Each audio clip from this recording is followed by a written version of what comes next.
사랑하는 성도 여러분 말씀을 나누기 전에 제가 두 가지 한 질문을 좀 생각해 보기를 원합니다. 첫 번째는 우리 하나님께서는 왜 사람을 창조하셨을까라는 질문입니다. 여러분 한번 생각해 보신 적 있으십니까? 왜 나를 창조하셨을까라는 것. 자, 두 번째는 창조된 이 인간들이 창조한 하나님을 거절하고 동떨어지는 죄악된 삶을 사는 것을 보시면서 그냥 놔두셔도 되는데, 그냥 멸자라도 놔두셔도 되는데 왜 아직까지 구원의 손길을 펼치고 계실까라는 것이죠. 두 가지 질문 여러분 한번 생각해 보기를 원합니다. 여러분 근데 고민하지 마시고, 이유가 사실 이미 하나님 말씀에 주어져 있는 말씀이 있습니다. 우리 말씀 한번 볼까요? 이사야서 43장 21절 말씀이 있습니다. 함께 읽겠습니다. 시작. 이 백성은 내가 나를 위하여 지었나니 나를 찬송하게 하려 함이니라 라는데, 특별히 이사야 말씀은 이 백성이라고 얘기했을 때 이스라엘 백성에 대해서 얘기하는 내용입니다. 그런데 저의 이스라엘이라는 그것은 단순히 한 지파, 한 나라를 얘기한 것뿐만이 아니라 그 당시 하나님의 나라, 하나님의 백성, 하나님의 사람, 하나님께서 창조하시고 계획하신 그 하나님의 인도하심의 모든 사람들을 칭하는 내용이 바로 이스라엘이라는 내용이죠. 거기에 백성이라는 내용이 포함되어 있는 내용입니다. 분명한 것은 하나님께서 왜 인간을 창조하셨느냐? 나오죠. 나를 찬송하게 하려 함이라 라는 내용이 있습니다. 자, 제가 두 번째로 질문드렸던 것은 인간의 교만함으로 하나님을 거절하고 멀어진 상태였지만 우리를 다시금 자신의 아들로서 입양하시고 구원하시는 손길을 펼치시는 그 이유에 대해서 얘기하고 있는 말씀이 있습니다. 우리 에베소서 1장 6절 말씀 한번 같이 읽겠습니다. 시작.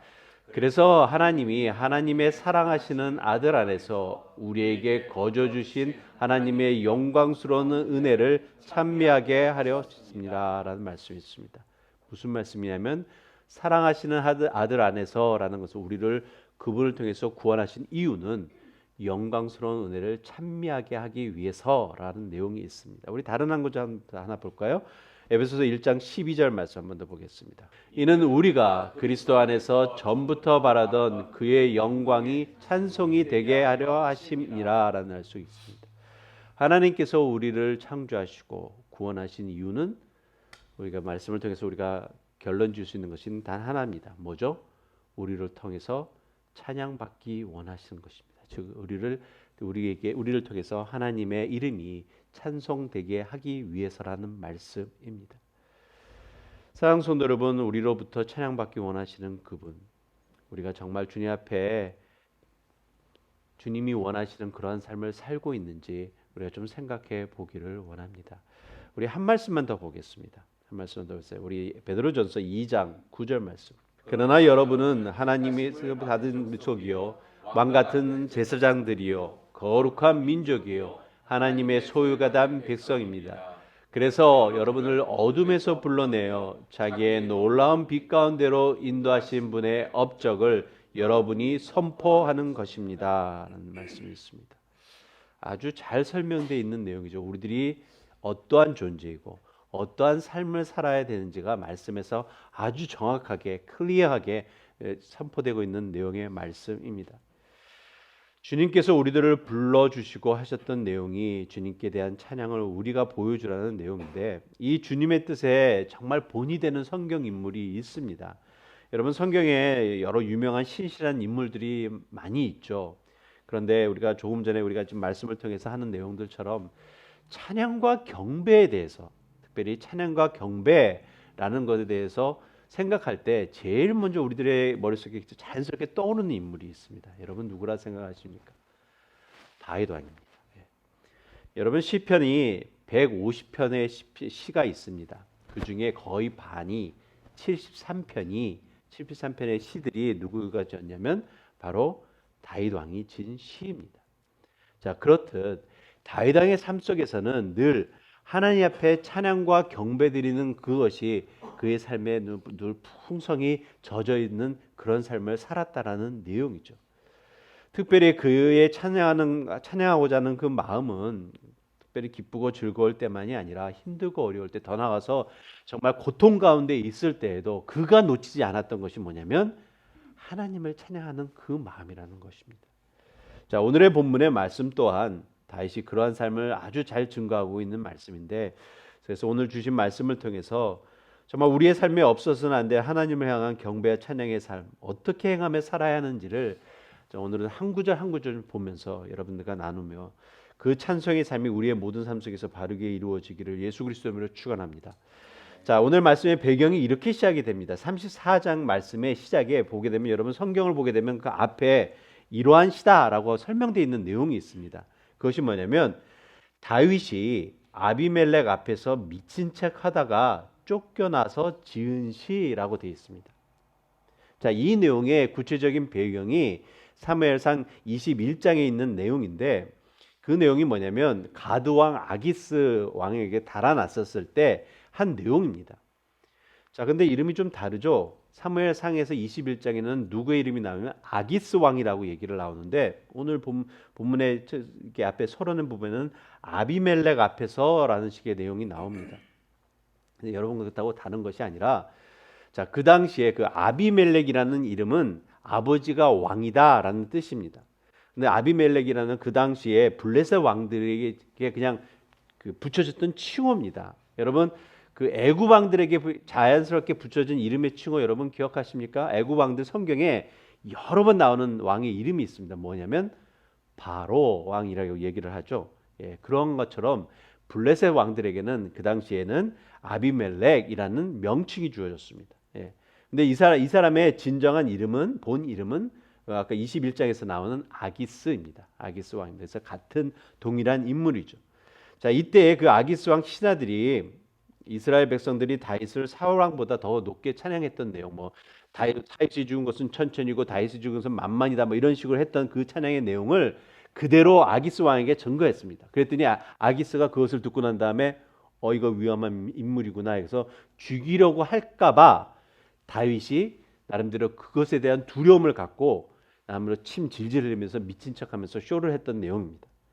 자, 그런데 굳이 기억하고 싶지 않는 내용인데도 다윗이 이 사건을 기념하라는 의도에서 이 시를 지었을 것이라고 하는 것이 성경 주석가들에 대한 내용입니다. 자, 분명 다윗은 이 시편을 쓰면서 큰 고통을 느꼈을 것인데, 자, 그럼에도 불구하고 이것 또한 주님의 돌보심의 간증의 내용으로 기록하면서 하나님께 경배와 찬양을 드리고 있음을 우리가 지금 말씀을 교독하면서 보고 있다는 내용입니다. 그러므로 다윗이 자신이 겪는 모든 상황 속에서 어떠한 내용으로 하나님께 찬송을 드리는지 우리가 좀 나누기를 원합니다. 그래서 첫 번째로 제가 크게 두 가지에 대해서 나눌 것인데, 경배, 찬양에 대해서 나누는데, 경배와 찬양의 구체적인 내용을 말씀 한 구절 한 구절을 좀 보면서 나아가기를 원합니다. 자, 그러기 전에 제일 먼저 우리가 생각해야 될 게 경배함이란 무엇일까라는 거예요. 경배, worship이라는 것이 무엇일까라는 것에 대해서 먼저 생각하기를 원합니다.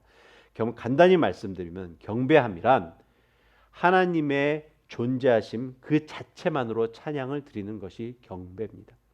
다른 것이 붙여진 게 아니라 하나님 계심에 대해서에 대한 것으로서의 찬양하는 것이 경배입니다. 그것이 구체적으로 이제 어떻게 나오는지 말씀을 보면서 좀 우리가 생각해 보기를 원합니다. 1절 말씀에 이렇게 시작합니다. 내가 여호와를 항상 송축함이여라고 얘기를 하고 있습니다. 내가 뭐뭐함이여, 한국말로는 이렇게 해야죠. 여기서 뭐 I will praise 뭐 이렇게 나가지만 I will 하는 것처럼 한국말로서는 내가 뭐뭐함이여라고 얘기를 하고 있습니다. 내가 하나님을 송축함이여라는 것이죠. 말씀에서 우리가 좀 계속적으로 좀 제가 강하게 좀 증거하고 있는 것이 뭐냐면 하나님께 경배드림은 선포함입니다. 나는 하나님을 송축할 거야 라고 하는 것이 아니라 나는 뭐뭐뭐 한다라는 거죠. 여호와 우리 하나님을 송축한다라는 내용입니다. 나는 예수 그리스도를 경배한다라는 내용입니다. 자, 이것을 통해서 우리가 생각하는 것이 뭐냐면 경배는 선포하는 결심이다라는 내용이죠. 경배는 선포하는 결심이다.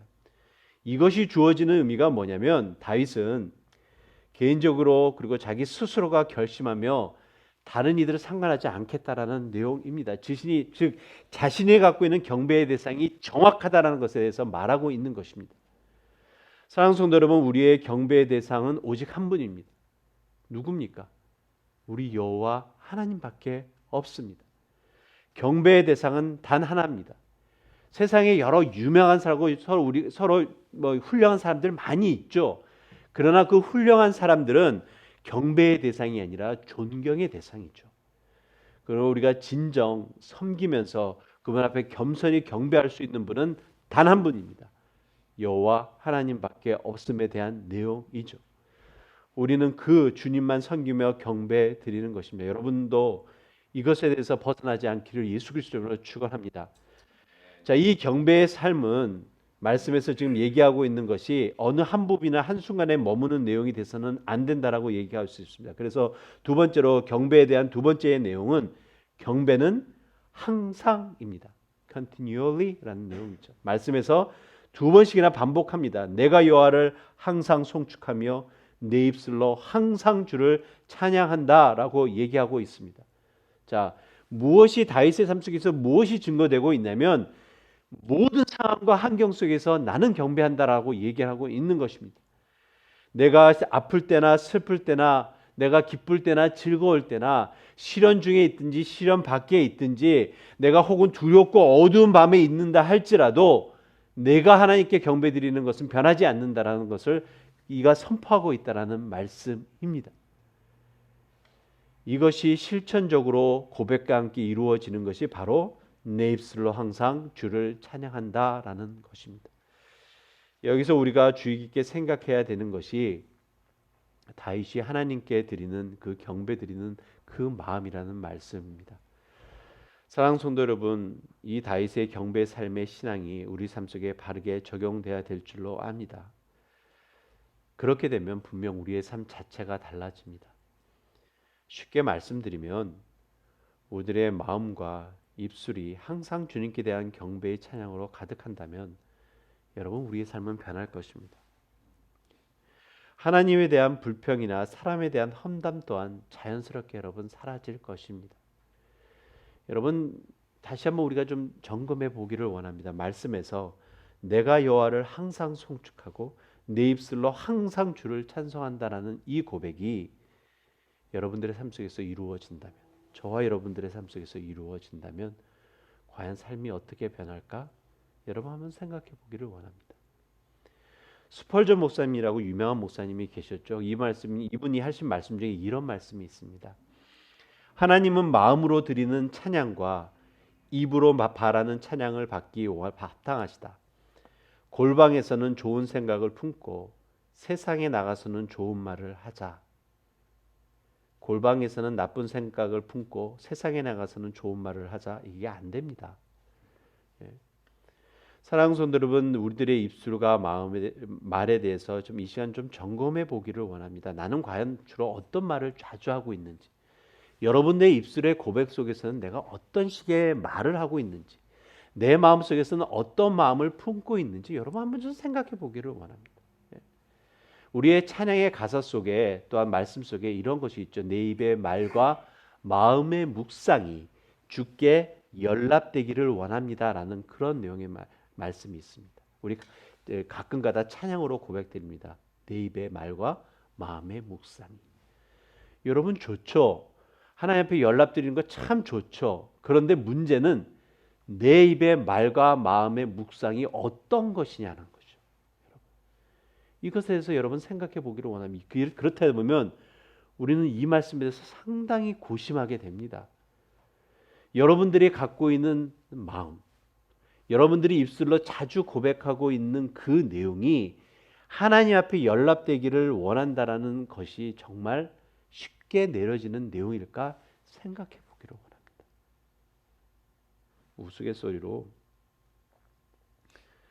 우스갯소리입니다.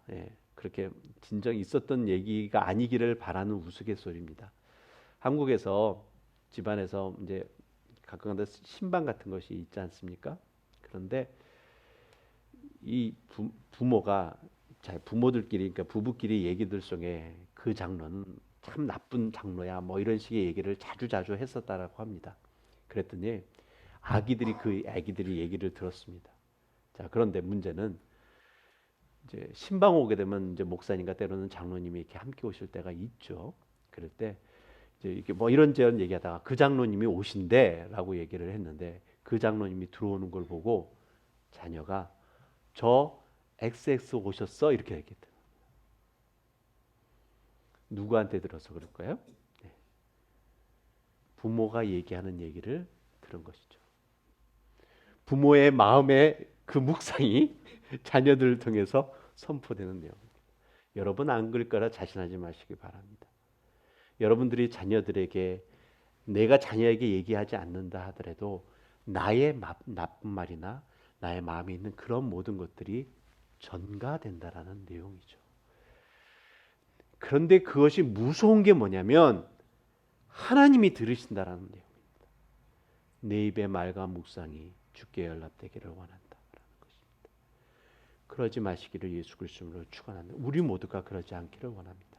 정말 내 입술로 무엇이 고백되어져야 되냐면 오늘의 본문의 말씀에서 이렇게 얘기를 하고 있습니다. 2절 말씀 볼까요?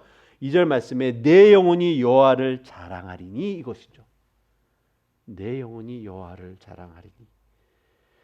우리의 경배의 삶은 바로 여기서부터 시작됩니다. 다른 것에 있지 않다라는 것입니다. 여러분, 나의 새 영혼과 마음 속에는 늘 여호와 하나님만이 자리 잡고 있었습니다. 근데 그 여호와 하나님만이 그냥 단순히 여호와 하나님이 자리 잡고 있는 것으로 끝난 것이 아니라 여호와 하나님에 대해서 자랑하고 싶은 마음이 풍성했다라는 것이죠.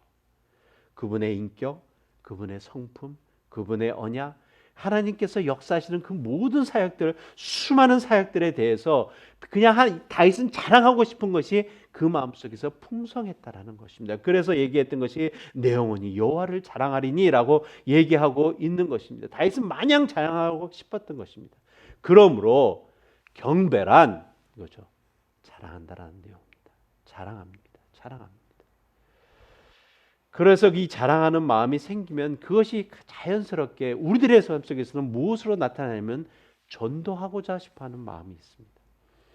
사랑하는 성도 여러분, 전도는 자랑입니다. 여러분 그렇지 않습니까? 여러분 전도 훈련이라고 해가지고 뭐 많이 봤습니다. 뭐 전도는 이렇게 하고 이렇게 체계적으로 해야 된다라고 뭐 이렇게 수시간 동안 여러 시간 동안 가지고 합니다. 뭐 좋습니다. 체계적으로 막 정리해가지고서 이렇게 하는 것이 사람들에게 효과적이다라고 얘기를 하는데 가장 근본적인 내용이 과연 뭡니까 이거죠? 우리가 하나님을 자랑하는 것이죠. 우리가 예수 그리스도를 자랑하는 것입니다. 여러분 다른 것에 있지 않습니다. 그런데 이 자랑할 것이 없는데 체계적으로 이렇게 하고 성경 말씀 이렇게 잡아서 이렇게 해야 된다라고 하게 되면 그것이 영향력이 있겠냐라는 것이죠. 그것은 다 단순히 그냥 영혼 없는 스피치로밖에 사람들에게 증거되지 않는다라는 것입니다. 여러분의 삶 속에 여호와를 자랑하고 싶은 마음 있으십니까? 무엇을 자랑하십니까? 사랑하는 성도 여러분, 정말 우리들의 삶 속에 주어지는 것은 그것이 결코 내가 뭐 잘나고 잘 나가서 내가 돈을 많이 벌어서 내가 유명해져서 이것만이 아닙니다. 나의 삶 속에 힘들고 어려웠을 때라도 내가 주님과 함께 교제함을 통해서 그것이 회복되어지고 나의 부족한 마음이 더욱더 하나님의 영광스러운 모습으로 채워진다면 그것이 자랑이죠. 그것이 어떻게 나타나냐면 오늘의 본문의 말씀에 이렇습니다. 내가 여호와를 자랑하리니라고 하면서 곤고한 자들이 이를 듣고 기뻐하리로다 라고 얘기를 하고 있는 것입니다. 다른 것에 있지 않다라는 것입니다. 내 자신을 자랑하는 것이 아니라 여호와를 자랑함으로써 그 기쁨이 선사된다라는 내용입니다. 이것이 자랑하는 겁니다. 여호와를 선사함으로써 이들이 그것을 듣고 기뻐한다라고 얘기해요. 공고한 자들이 나와 같은 모습에서 힘들고 어려웠었지만 그러나 하나님의 역사심, 놀라운 하나님의 손길을 보면서 그것을 기뻐하는 것입니다. 그것이 바르게 또 어떻게 증거하냐면 3절 말씀에 나와 함께 여호와를 광대하시다 하며 함께 그 이름을 높이세라고 얘기하고 있죠. 다시 한번 저희 다윗이 얘기하고 있는 것은 나와 함께 하며 그 함께 그 이름을 높이세 함께라고 얘기하고 있다는 것입니다. 그리스도인들의 삶이란 것은 그래서 결코 혼자 살 수 없습니다. 여러분들의 삶이 때로는 힘들고 어려웠던 것이 감사할 수 있는 이유는 그것이 회복됨으로써 내가 그것을 증거함으로써 또한 그것을 듣고 기뻐하는 다른 영혼을 통해서 함께 할 수 있기 때문에 그렇다라는 내용이죠. 함께 기뻐할 수 있기 때문에 그렇다라는 말씀입니다.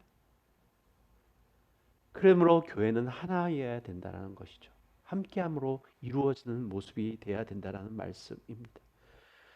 사랑하는 성도 여러분, 광대하신 하나님께서 우리에게 원하시는 것이 바로 모든 열방이 그 주님의 이름을 찬양하기를 원하신다는 말씀입니다. 사랑하는 성도 여러분, 광대하심이라는 것이 주어지는 의미가 무엇이라 여러분 생각하십니까? 우리의 경배의 삶은 바로 여호와 하나님 이름만으로 충분함에 대해서 얘기하고 있습니다. 광대하심이라는 것은 크고 놀라우신 하나님이라는 말씀입니다. 무엇을 성공할 때만이 아니라 무엇을 얻을 때만이 아니라 나의 삶의 모든 환경 속에서 상황 속에서 주님의 존재하심 그 하나만으로도 충분하다라는 말씀입니다. 여러분, 그 이유가 있습니다. 존재하신다는 것이 무엇입니까? 그냥 하나님이 계신다 그것을 의미하는 것이 아닙니다. 존재하심이란 그것과 함께 동반되는 것이 뭐냐면 프레젠스라는 의미 속에서는 하나님께서 통치하심에 대한 내용이 함께 있기 때문에 그렇습니다. 하나님의 존재하심은 하나님의 통치하심이 바로 동반되는 내용이라는 말씀입니다. 그러므로 우리의 모든 상황과 환경 속에서 주님의 이름을 송축하며 경배드리는 삶을 살아야 될 줄로 압니다. 이 경배함의 신앙이 우리로 주님을 찬양의 삶으로 인도합니다. 자, 두 번째 큰 제목을 가지고 나눌 것인데, 다윗 왕이 아기스 왕과 그 신하들 앞에서 침을 질질 흘리면서까지 미친 척하면서 도망갔던 상황입니다. 자, 근데 이 상황은 참으로 어떤 면에서는 다윗의 자존심이 바닥에 떨어진 상황입니다. 자, 그런데 굳이 이 내용을 상고하면서까지 시를 지을 마음이 있었을까라는 생각을 해봅니다. 여러분, 다윗이 아니라 여러분은 한번 우리 각자의 삶을 한번 생각해 보기를 원합니다. 혹시 여러분 삶 속에 감추고 싶은 어떤 그러한 경험들, 기억들 있으십니까? 내 삶 속에 이것만은 없었으면 하는 것들, 뭐 있을 수 있지 않겠습니까? 저 삶 속에서도 그렇습니다. 정말 나름대로 싫고 내가 이러지 말았어야 되는데 정말 다른 사람한테 너무나 부끄러운 것이고 그런 건데 정말 이것만큼은 감추고 싶은데 이거죠. 그런데 그 감추고 싶었던 그 사건과 환경을 만들어서 그것을 통해서 하나님이 역사하심을 본 것이죠. 그러면서 그것을 통해서 시를 지었다는 것이 지금의 다윗의 모습이 나는 것입니다. 다윗은 이것만큼 또 있습니다. 사실은요. 그런데 이 모습 또한 감추고 싶은 내용이었는데 이것이 하나님의 역사심이 있기에, 이것을 통해서 내가 주님 앞에 경배드리는 그 모습이 있기에, 이것을 통해서 내가 하나님께 찬양드려야 할 내용이 섬겨졌기에 이것을 찬양의 시로 만든 것입니다. 여러분, 이것이 우리들의 삶 속에서 가져야 될 내용이라는 말씀이죠. 사랑하는 성도는 성도의 교제 속에서 나누는 대화가 무엇입니까? 여러분 간증이 무엇을 통해서 증거됩니까? 여러분의 잘난 모습을 증거하는 것이 결코 아님을 우리가 이 말씀을 통해서 배워야 된다는 내용입니다. 하나님의 역사하심이죠. 하나님의 손길이 증거되면 그것으로 만족할 수 있다는 것입니다. 이것이 찬양에 대한 내용입니다. 우리가 다윗의 신앙 본받아야 될 내용이 바로 여기에 있다는 것이죠. 하나님께서 다윗에게 베풀었던 그 역사하심의 손길에 대해서 다윗이 증거하고자 하는 것입니다. 이것이 찬양입니다. 우리 4절에서 7절 말씀 다시 한번 우리가 좀 합독하기를 원합니다. 4절에서 7절 말씀. 자, 시작. 내가 여호와께 간구하매 내게 응답하시고 내 모든 두려움에서 나를 건지셨도다. 그들이 주를 앙망하고 광채를 내었으니 그들의 얼굴은 부끄럽지 아니하리로다. 이 공고한 자가 부르짖음에 여호와께서 들으시고 그의 모든 환난에서 구원하셨도다.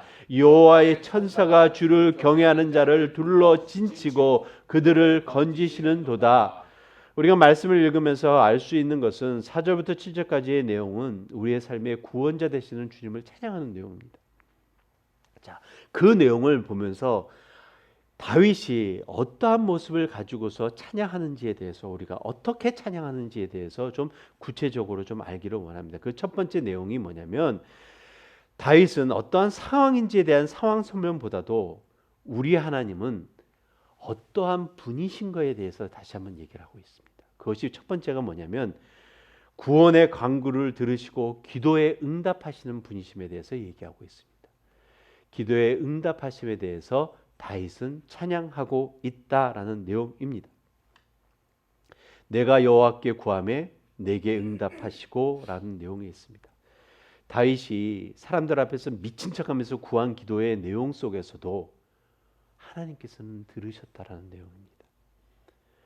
그가 거룩한 모습으로 준비한 기도문이 아니라도 주님께서 들으셨음에 대해서 얘기하고 있는 내용입니다. 여러분, 그의 기도를 들으시며 여호와는 그를 구원해 주셨습니다. 나름대로 다윗은 인간적인 방법을 행하면서 피하는 그 처지 속에서도 그의 믿음의 마음에는 하나님께 구해야 한다는 것이 정확하게 자리 잡혀 있었음을 얘기하고 있는 것입니다. 이것을 좀 확대 해석하게 되면 이렇게 생각할 수 있습니다. 성도 여러분, 우리가 범죄했을 때에도 하나님께 간구해야 된다는 말씀입니다. 무슨 말씀이냐면 여러분 오해하지 마시기 바랍니다. 내가 세상에서 지은 죄를 하나님 가려달라고 없애달라고 구하는 것이 아닙니다. 내가 정말 큰 죄를 저질러서 교도소에 들어간다 하더라도 하나님 내가 그 교도소에 들어감을 통해서 하나님께서 역사하시는 손길을 경험케 해달라고 기도한다라는 것입니다. 분명한 것은 그 상황 속에서도 하나님은 역사하실 것이고 그것을 통해서 하나님의 놀라우신 손길을 증거하실 것이라는 내용이라는 말씀이죠. 성도 여러분, 이러한 우리의 간절한 기도에 주님은 역사하심에 대해서 지금 다윗이 계속적으로 말씀하고 있습니다. 그 역사하심이 구체적으로 어떻게 나타나냐면 바로 내 모든 두려움에서 나를 건지셨도다라는 내용으로서 증거되고 있다라는 것이죠. 자, 이 말씀 한번 보겠습니다. 내 모든 두려움에서 그를 건지셨도다라는 내용이 있습니다. 성도 여러분, 우리 인간들에게 가장 큰 적이 무엇인 줄 아십니까? 두려움입니다. 인간들에게 가장 주어지는 힘든 것이 바로 이 두려움인데 그 누구도 사실 예외가 없습니다. 삶의 두려움은 여러 모습으로 다가오죠. 죽음에 대한 두려움, 경제적 파탄에 대한 두려움, 외로움에 대한 두려움. 우리 자녀들을 키우고 있지 않습니까? 자녀들이 그 앞날에 대한 두려움들 여러 가지 모습이 있습니다. 사업하십니까? 비즈니스 하십니까? 비즈니스에 대한 두려움, 여러한 모습으로 두려움이 다가옵니다. 근데 여기에 대해서 말씀이 내가 여호와께 구하매 내 모든 두려움에서 나를 건지셨도다. 성도 여러분, 이것만큼 완벽한 기도 응답은 없습니다. 나의 삶이 비록 힘들고 어렵다 하더라도 그 마음속에 평안함이 있다면 이것이죠. 그러면 그 삶은 행복한 삶입니다. 여러분, 행복 지수가 무엇을 통해서 이루어지는지 여러분 아십니까? 경제적으로 풍성함은 아닙니다. 그렇다면 미국 땅에서 사는 사람 아니면 또 풍성한 나라에서 사는 사람들이 행복 지수가 높아야 되지 않겠습니까? 그러나 행복 지수를 전 세계를 따져서 하게 되면 그렇지 않습니다. 예상외로 우리가 생각하는 가난하고 빈곤한 곳에 있는 행복 지수가 더 높다는 말씀을 우리는 쉽게 볼 수 있습니다. 이유가 뭡니까? 그들의 삶 속에서는 이런 두려움이나 근심과 걱정이 없기 때문에 그렇다는 말씀이죠. 이 미국 땅에서 돈 많이 벌고 사는 사람들이 두려움과 근심과 걱정에 사는 사람들 많습니다. 그래 왜 마약이 이렇게 팽배해집니까? 바로 그것 때문에 아니십니까? 예? 사랑하는 성도 여러분, 우리들의 삶 속에서 그래서 진정 가져야 될 것이 무엇인지 우리는 좀 생각해 보기를 원합니다. 우리들의 영혼 속의 진정한 평안함, 그 평안함은 세상이 주는 평안함이 아닙니다. 주님께서 주시는 평안함입니다. 그 평안함이 완전하기 때문에 그렇습니다. 우리 말씀 한 구절 제가 보겠습니다. 요한복음 14장 27절 말씀입니다. 평안을 너에게 끼치노니 곧 나의 평안을 너에게 주노라. 내가 너에게 주는 것은 세상이 주는 것과 같지 아니하니라. 너희는 마음에 근심하지도 말고 두려워하지도 말라라는 말씀이 있습니다. 자, 이 말씀은 특별히 기도에 대해 그 앞에 부분이 뭐냐면 특별히 기도에 대해서 쭉 예수님께서 말씀하시면서 제자들에게 결론적으로 주시는 말씀입니다. 다른 것 주시겠다라고 하신 것이 아니라 내게 너에게 평안함을 주겠다. 어떤 사람들에게 나에게 간구하고 나에게 의지하는 사람들에게라는 내용이죠. 근데 그 평안함이 뭐냐면 세상이 줄 수 없는 평안함이라고 얘기하고 있다라는 내용입니다. 여러분, 이것이 주님께서 주시는 역사심에 응답하심에 대한 내용입니다. 하나님께서 주시는 은혜의 복이 바로 여기 있습니다. 이 은혜의 복은 사람들이 모두 누릴 수 있는 것입니다. 정말 누리지 못한다면 그것을 깨닫지 못한다든지 구하지 않기 때문에 그렇습니다. 그러므로 사랑하는 성도 여러분, 주님께 구하고 누리는 삶 사시기를 예수 그리스도의 이름으로 축원합니다. 그 누리는 삶을 어떻게 다윗은 표현하고 있냐면 이렇습니다. 5절 말씀에 그들이 주를 앙망하고 광채를 내었으니 라고 얘기를 하고 있습니다. 주를 앙망한다라고 얘기하고 있습니다. 찬양의 삶이 바로 여기서부터 비롯됩니다. 주를 앙망하는 삶으로서 우리들의 삶이 찬양의 삶으로서 증거되고 있다라는 말씀입니다. 진정 주님만을 바라고 주님께 의지하려는 자, 정말 예수 그리스도만이 나의 참된 구세주임을 고백하는 자, 정말 그것이 고백으로만 남는 것이 아니라 그러기에 더욱더 주님을 앙망하는 거죠. 더욱더 주님을 찾는 것이죠. 무엇을 찾습니까? 구원자로서만을 끝난 것이 아닙니다. 나의 삶 속에 참된 주가 되시고 정말 나의 삶 속에 매 순간순간마다 역사하심이 그 바라는 것이 바로 주를 앙망함에 대한 내용이라는 말씀이죠. 그러면서 우리가 비롯되는 것이 뭐냐면 그것이 믿음의 광채로서 나타난다라는 것으로서 설명되고 있습니다. 그들의 얼굴은 광채로 그들의 얼굴은 부끄럽지 아니하리로다라고 얘기를 하고 있습니다. 당연하죠. 주를 앙망하는 것이 앙망함으로 끝나지 않기 때문에 그렇습니다. 예수님께서 우리들의 삶 속에서 역사하심은 우리들의 삶의 주관자가 되신다라는 말씀이죠. 그것이 나의 모습을 나타나는 것이 아니라 내 삶 속에서 역사하시는 주님의 모습이 증거되기에 그 광채가 나타난다는 것입니다. 사랑하는 성도 여러분, 우리가 거룩한 삶, 정말 스피리추얼하고 정말 하나님 말씀에 정말 묻혀 사는 사람들의 모습을 보게 되면 뭔가 다릅니다. 사람들의 모습을 보게 되면 그래, 저 사람 뭔가 달라 이거죠. 저 모습은 특별히 다른 사람이 아니고 우리가 똑같은 인간인데도 사람이 다르다라고 우리가 느껴지는 내용들 바로 여기 있지 않습니까? 사랑하는 성도 여러분, 예수님을 믿는 우리 안에 무엇이 있는 줄 아십니까? 생명이 있습니다. 예수님을 믿는 우리들에게 무엇이 있는 줄 아십니까? 빛이 있습니다. 사랑이 있습니다. 소망이 있습니다. 다른 사람들이 결코 가질 수 없는, 일반 사람들이 결코 가질 수 없는 소망이 우리 안에 있습니다. 여러분 갖고 계십니까? 이거죠. 그것이 나타나는 것입니다. 그 광채가 이런 확신, 은혜의 복이 바르게 선포돼야 합니다. 그러므로 상처 입은 성도들이 사람들에게, 심령들에게, 소망을 잃은 영혼들에게 나의 모습으로, 내가 주를 앙망하는 모습으로 그 빛이 비춰지게 하는 것입니다. 이것이 우리가 주님께 드리는 찬양입니다. 여러분 놓치지 마시기 예수 그리스도의 이름으로 축원합니다. 자, 구체적으로 말씀을 또 보겠습니다. 6절 말씀에 이 공고한 자가 부르짖음에 여호와께서 들으시고 그의 모든 환난에서 구원하셨도다. 이제 다윗이 다시 한번 자신의 경우로 넘어갑니다. 6절 말씀에서는 이 공고한 자가 부르짖음에, 공고한 자가 어떤 상태냐면 흔히 말해서 미친 척하면서 침 흘리고 질질 흘리면서 하는 모습, 사람이 두려워해가지고서 그 두려움에 떠는 자신의 모습, 이거죠. 그러나 이 모습 속에서도 내가 주님 앞에 부르짖음에 라는 고백입니다. 사랑하는 성도 여러분, 여기서 우리가 다시 한번 생각해야 되는 것은 뭐냐면 기도는 부르짖음입니다. 이 공고한 자가 부르짖음에라는 그 부르짖음입니다. 그 부르짖음에는 단순히 소리 지르는 것이 아니라 간절히 간구함입니다. 간절하고 진지함에 대한 내용입니다. 그 어려움의 부르짖음 우리들의 삶 속에서 정말 있기를 소원합니다. 그것이 굳이 내가 어렵고 국한 상황에서 정말 힘든 상황 겪으라고 제가 여러분들에게 선포하는 것이 아닙니다.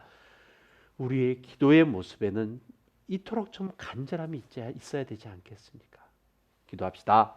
예수님으로 기도합니다. 이것으로 끝나는 것이 아니라 진정 내 마음속에 주님을 갈망하며 마음속으로 간절히 기도하는 그런 삶 되기를 예수 그리스도로 축원합니다. 그럴 때 하나님이 들으신다라고 얘기합니다. 6절 말씀에 여호와께서 들으시고라고 얘기하고 있습니다. 여러분, 기도는 주님이 들으시는 내용입니다. 예.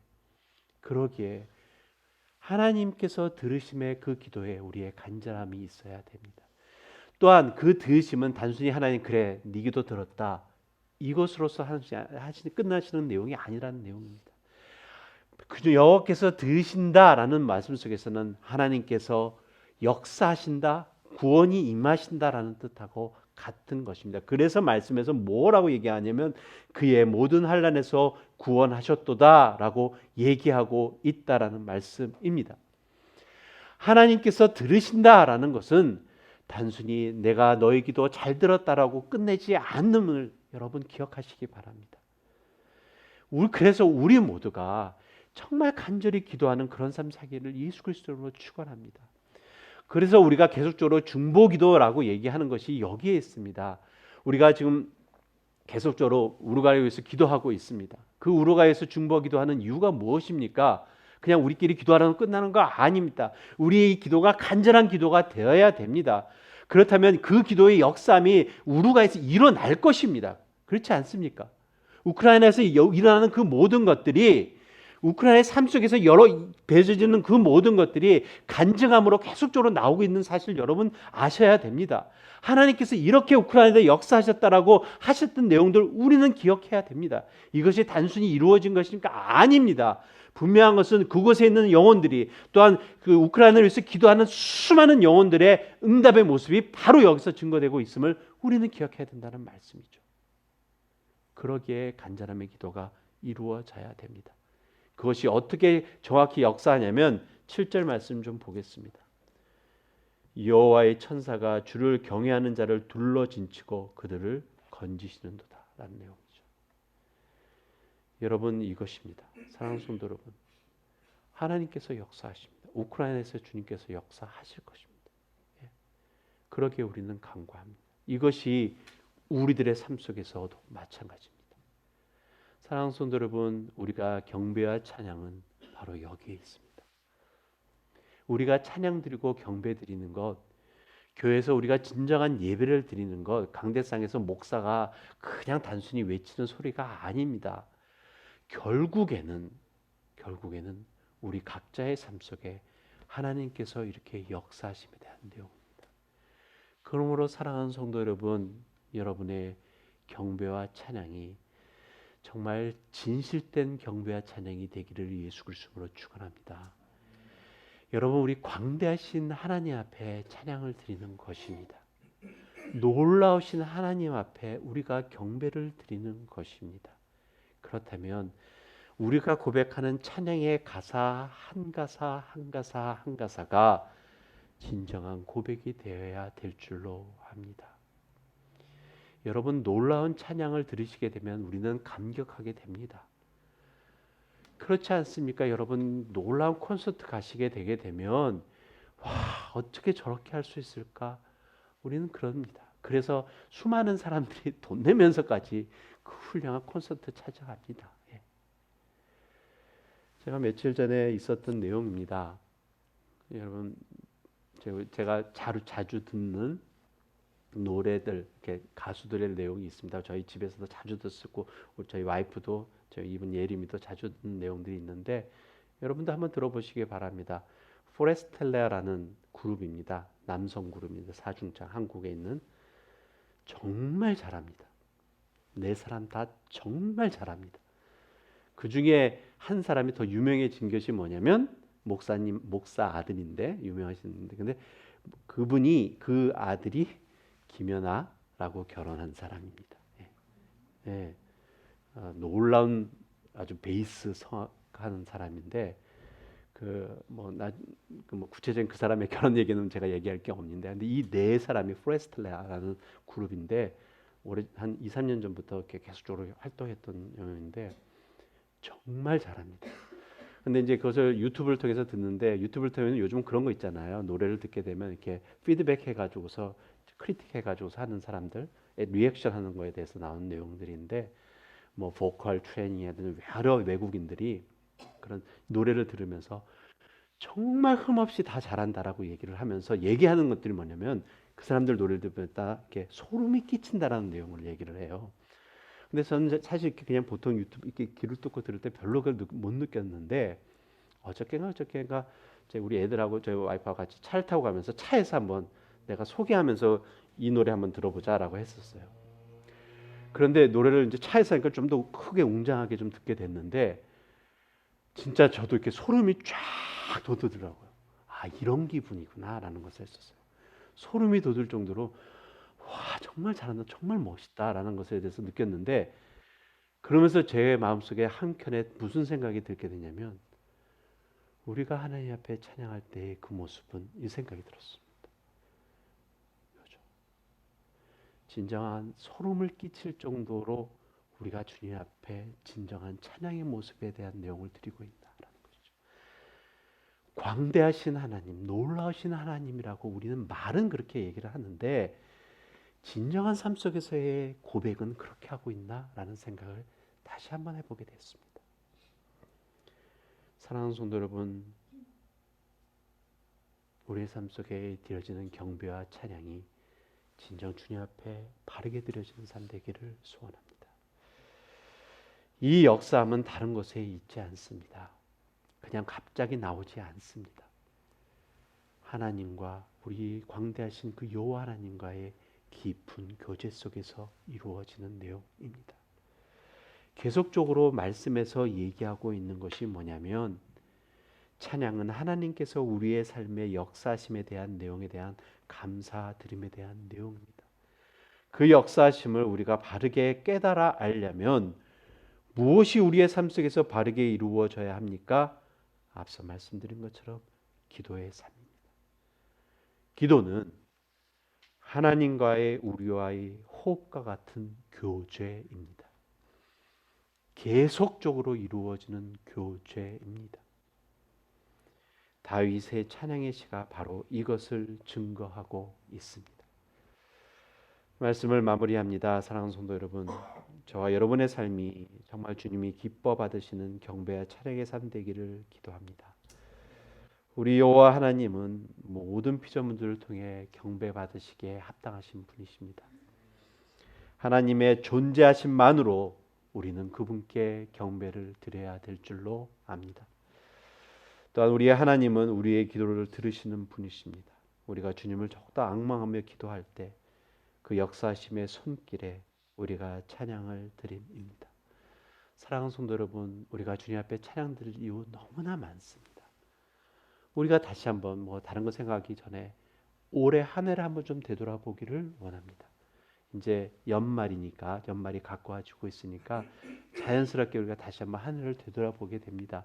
우리 각자의 삶, 우리 자녀들의 삶, 가정의 삶, 우리의 비즈니스의 삶, 여러 가지 모습으로서 한 해를 되돌아볼 것입니다. 우리들의 입술에 고백할 수 있는 것은 에베네셀의 하나님입니다. 여기까지 인도하신 하나님입니다. 장래에도 인도하실 하나님이십니다. 이 하나님 앞에 우리는 무엇을 해야 됩니까? 진정한 경배와 찬양입니다. 저와 여러분의 삶 속에서 정말 놓치지 않고 매 순간순간의 삶 속에서 드려지는 이 삶이 드려지는 복된 삶 사시기를 예수 그리스도의 이름으로 축원합니다. 기도드리시겠습니다.